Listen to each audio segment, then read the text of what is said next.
ಸಂತ್ರಸ್ತರಿಗೆ ನೆರವು ಕೊಡಿ ಅಂತ ಶಾಸಕನ ಆಕ್ರೋಶ ಈಗ ಭುಗಿಲೆದ್ದಿದೆ. ಆದರೆ ಶಾಸಕನ ಪುತ್ರನಿಂದ ಬಡ ಮಹಿಳೆ ಮೇಲೆ ದಬ್ಬಾಳಿಕೆ ಜೋರಾಗಿದೆ. ಬಡ ಮಹಿಳೆಯ ಮನೆ ಕೆಡವೋದಕ್ಕೆ ನಡೀತಿದೆಯಾ ಹಾಗಾದ್ರೆ ಹುನ್ನಾರ?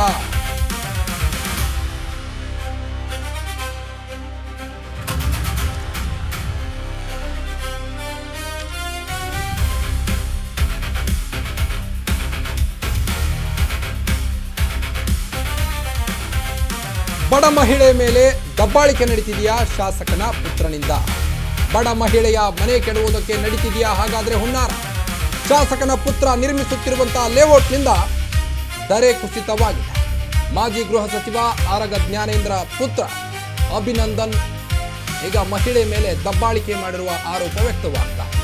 ಗುತ್ತಿಗೆದಾರ ಎಸಿಸಿ ಕೃಷ್ಣಮೂರ್ತಿ ಬಾಳೆಬೈಲಿನ ಸರ್ವೆ ನಂಬರ್ 68ರಲ್ಲಿ ವಾಸವಾಗಿರುವಂತಹ ಕಲಾವತಿ ಲೇಔಟ್ನಿಂದ ಮನೆ ಹಿಂಬದಿಯ ಕೊಟ್ಟಿಗೆ ಕುಸಿಯುವ ಭೀತಿ ಎದುರಾಗಿದೆ. ಈಗ ಗ್ರಾಮ ಪಂಚಾಯತ್ ಜಾಗ ಪಟ್ಟಣ ಪಂಚಾಯತ್ ವ್ಯಾಪ್ತಿಗೆ ಮಾಡಿಕೊಂಡು ಲೇಔಟ್ ನಿರ್ಮಾಣವನ್ನು ಮಾಡಲಾಗ್ತಾ ಇದೆ. ಲೇಔಟ್ ಬಳಿ ಹಲವು ವರ್ಷಗಳಿಂದ ಕುಟುಂಬ ವಾಸಿಸ್ತಾ ಇತ್ತು. ಈಗ ಬಡ ಮಹಿಳೆಯ ಮನೆ ಕೆಡವುವುದಕ್ಕೆ ಹುನ್ನಾರ ನಡೀತಾ ಇದೆ ಆರಗ ಜ್ಞಾನೇಂದ್ರ ಅವರ ಪುತ್ರನಿಂದ. ಲೇಔಟ್ ನಿರ್ಮಾಣಕ್ಕೆ ಅನುಮತಿ ಸಿಕ್ಕಿದ್ದು ಹೇಗೆ? ಸ್ಥಳೀಯರೀಗ ಪ್ರಶ್ನೆಯನ್ನು ಹಾಕ್ತಾ ಇದ್ದಾರೆ. ಆ ಪ್ರಾದೇಶಿಕ ಸ್ಥಳೀಯರು ಅಭಿನಂದನ್ ಗುತ್ತಿಗೆದಾರರ ವಿರುದ್ಧ ತೀರ್ಥಹಳ್ಳಿ ಠಾಣೆಯಲ್ಲಿ ಈಗಾಗಲೇ ದೂರು ಕೂಡ ದಾಖಲಾಗಿದೆ.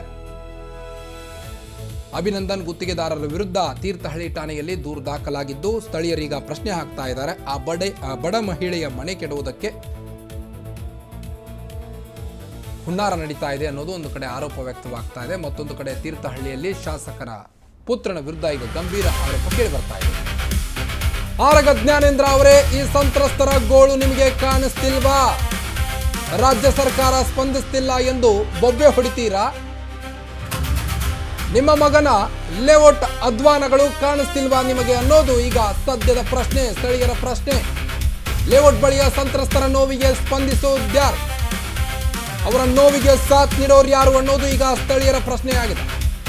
ಆರಗ ಜ್ಞಾನೇಂದ್ರ ಅವರೇ, ರಾಜ್ಯ ಸರ್ಕಾರದ ವಿರುದ್ಧ ಬೊಬ್ಬೆ ಹೊಡಿತೀರಿ, ಹೇಳಿಕೆಗಳನ್ನ ಕೊಡ್ತೀರಿ, ಆದ್ರೀಗ ಇಂತಹ ಅನ್ಯಾಯ ಮಾಡೋದು ಸರಿನಾ ಅಂತ ಈಗ ಶಾಸಕನಿಗೆ ತರಾಟೆಗೆ ತೆಗೆದುಕೊಂಡಿದ್ದಾರೆ ಸ್ಥಳೀಯರು.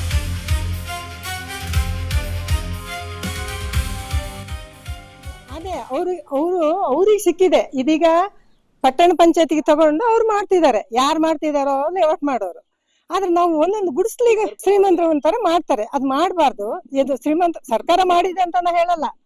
ಜನರು ಮಾಡ್ಸ್ಕೊಂತಾರಲ್ಲ, ಹೆಂಗೆ ಅವ್ರನ್ನ ಕೇಳಲ್ಲ. ಕೂತಿರೋ ಮನೇನ ಅರ್ಧ ಭಾಗ ನಂಗೆ ಬೇಕು, ಅದಷ್ಟು ದುಡ್ಡು ಹಾಕ್ತೀನಿ, ಏನ್ ಮಾಡ್ತೀಯ ಹಂಗೆಲ್ಲ ಅಂದ್ರು ಅವ್ರು. ಯಾರು? ಕೃಷ್ಣಮೂರ್ತಿ ಅವರು. ದುಡ್ಡು ಹಾಕಿ ಆಮೇಲೆ ಏನ್ ಮಾಡ್ತೀನಿ ಅಂತ ಗೊತ್ತಾಗತ್ತೆ ನಿಮ್ಗೆ ಅಂದೆ. ಮಾಡಿದ್ ಗೊತ್ತಾಗತ್ತೆ. ಈಗ ದುಡ್ಡು ಹಾಕಿ ನೀವು ಅಂದೆ. ಬುಡೇಜರ್ ತಂದು ದುಡ್ಡು ಹಾಕ್ತೀನಿ ಅಂದಿದ್ರು.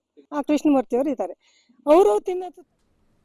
ಸೊ ಈ ಬಗ್ಗೆ ಇನ್ನಷ್ಟು ಅಪ್ಡೇಟ್ಸ್ ಅನ್ನ ಕೊಡ್ತಾ ಹೋಗ್ತಾರೆ ನಮ್ಮ ಪ್ರತಿನಿಧಿ ಅಶ್ವಿನಿ. ಏನ್ ಹೇಳಿದ್ದಾರೆ ಆ ಜಾಗದಿಂದ ಗ್ರೌಂಡ್ ರಿಪೋರ್ಟ್ ನೋಡ್ಕೊಂಡ್ ಬರೋಣ ಬನ್ನಿ. ಎಸ್ ಹೌದು, ಏನು ತೀರ್ಥಹಳ್ಳಿಯಲ್ಲಿ ಬಡವರ ಪಾಲಿಗೆ ಬದುಕಲು ಕಷ್ಟವಾಗ್ತಾ ಇದೆ ಅಂತಲೇ ಹೇಳ್ಬೋದು. ಒಂದು ಕಡೆ ಪ್ರಕೃತಿಯ ವಿಕೋಪದಿಂದ ಗುಡ್ಡ ಕುಸಿತಾ ಇದ್ರೆ, ಇನ್ನ ಮಾನವ ನಿರ್ಮಿತ ಗುಡ್ಡ ಕುಸಿತಗಳು ಹೆಚ್ಚಾಗ್ತಾ ಇದೆ ಅಂತಲೇ ಹೇಳ್ಬೋದಾಗಿದೆ. ಏನು ಖಾಸಗಿ ಲೇಔಟ್ಗಳ ದಬ್ಬಾಳಿಕೆ ಬಡವರ ಮೇಲೆ ಹೆಚ್ಚಾಗಿದೆ.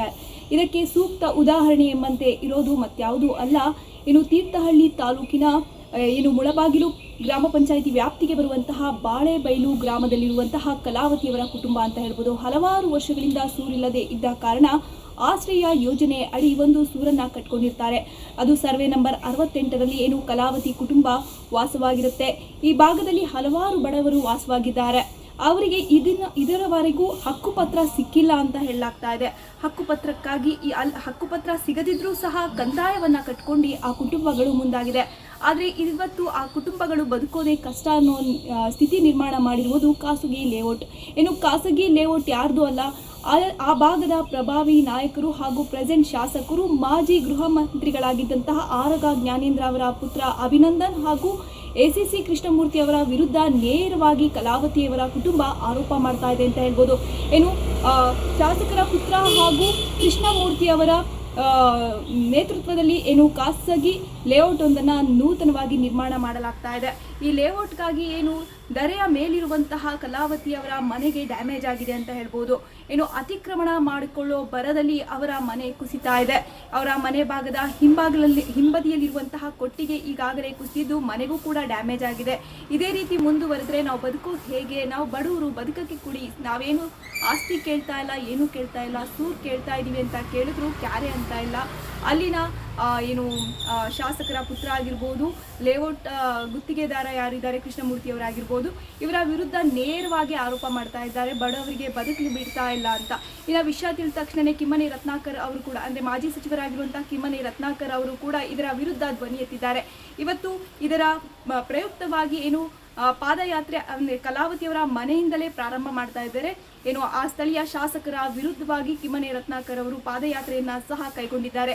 ಅಷ್ಟೇ ಅಲ್ಲ, ಈಗಾಗಲೇ ಶಾಸಕರ ಪುತ್ರ ಹಾಗೂ ಗುತ್ತಿಗೆದಾರನ ವಿರುದ್ಧ ಕಲಾವತಿಯವರು ದೂರನ್ನ ಸಹ ನೀಡಿದ್ದು, ಇದಕ್ಕೆಲ್ಲ ತೆರೆ ಕಾಣಬೇಕು. ಅಂದರೆ ಬಡವರಿಗೆ ಒಂದು ಬದುಕಲು ಬಿಡಬೇಕು, ಒಂದು ಮಾನವೀಯ ಮೌಲ್ಯತೆಯನ್ನು ಇಟ್ಕೊಂಡು ಬದುಕು ಸಾಧಿಸಲು ಬಿಡಬೇಕು ಅನ್ನೋದು ಅಲ್ಲಿನ ಕಲಾವತಿಯವರ ಒಂದು ವಾದ ಆಗಿದೆ ಅಂತಲೇ ಹೇಳ್ಬೋದಾಗಿದೆ. ಇದಕ್ಕೆಲ್ಲ ಉತ್ತರ ಶಾಸಕರು ಕೊಡಲೇಬೇಕಾಗಿದೆ ಅನ್ನೋ ಸ್ಥಿತಿ ನಿರ್ಮಾಣ ಆಗಿದೆ. ಮುಂದೆಲ್ಲ ಯಾವೆಲ್ಲ ಬೆಳವಣಿಗೆ ಪಡ್ಕೊಳ್ಳುತ್ತೆ ಅನ್ನೋದನ್ನ ಕಾದು ನೋಡಬೇಕಾಗಿದೆ.